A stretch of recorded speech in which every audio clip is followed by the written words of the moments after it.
ଜୟ ଜଗନ୍ନାଥ ସାଙ୍ଗମାନେ ଦେଖନ୍ତୁ ଆମର ଆଜି ପଖାଳ ଖିଆ ଛୁଆମାନେ କାଲି ପଳେଇଲେ ତ ଭାତ ଟିକେ ବଳି ଯାଇଥିଲା ଆଜି ଆମେ ପଖାଳ ଖାଇଦେଲେ ଦୁଇ ଜଣ।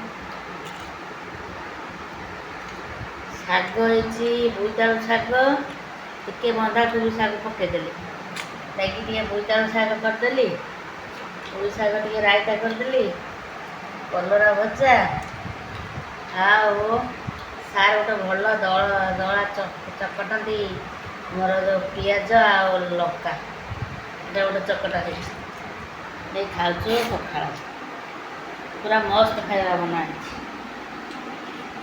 ଆଜି ପାଗକୁ ପଖାଳ ଭଲ ରୁଚି କରିବ।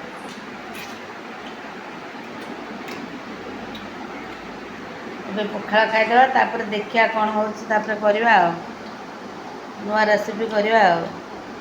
ରହିଲି, ବାଏ ବାଏ।